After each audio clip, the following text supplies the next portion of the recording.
Selamat pagi saudara-saudaraku yang baik dan dikasihi Tuhan. Hari ini kita memasuki Jumat Agung. Kiranya kita selalu bersyukur atas semua karya Tuhan. Dan pagi ini, seiring dengan hari baru, kita pun berterima kasih kepada Dia. Firman Tuhan yang kita renungkan, Lukas 23 ayat 47. Ketika kepala pasukan melihat apa yang terjadi, ia memuliakan Allah, katanya, "Sungguh, orang ini adalah orang benar."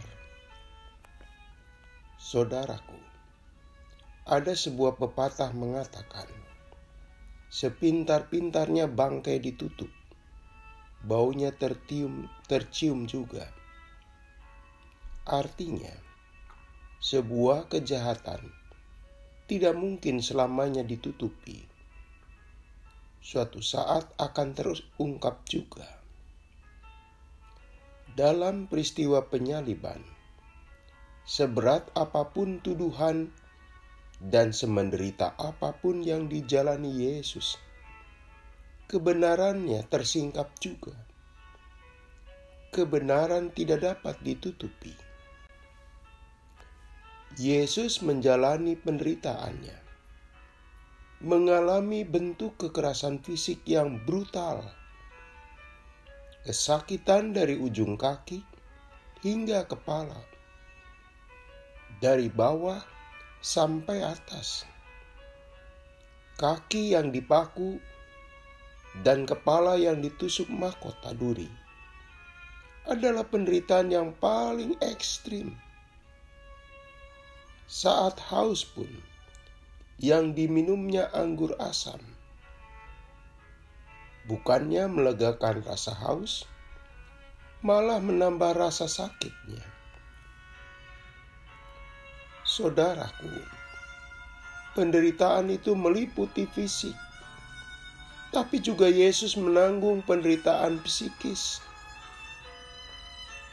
Perasaan dan martabatnya, merasakan hinaan paling kasar. Dia ditelanjangi, hanya disisakan sesobek kain menutup bagian tubuhnya. Ditantang untuk menyelamatkan dirinya.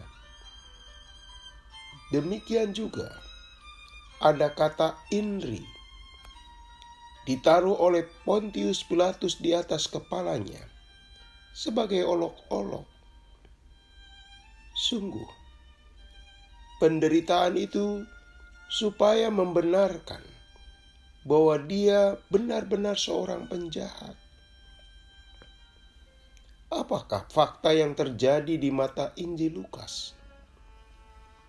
Ternyata, kepala pasukan Romawi punya kesaksian dan kesimpulan berbeda tentang Yesus. Setelah dia melihat ke belakang hingga penyaliban, menurutnya, sungguh dia orang benar. Jadi, kebenaran sejati itu tidak dapat ditutupi dengan bentuk penderitaan seberat apapun. Citra Yesus di mata kepala pasukan sungguh harum. Dua hal yang lahir dari diri pasukan atau perwira yang memimpin langsung eksekusi Yesus. Pertama, dia memuliakan Allah.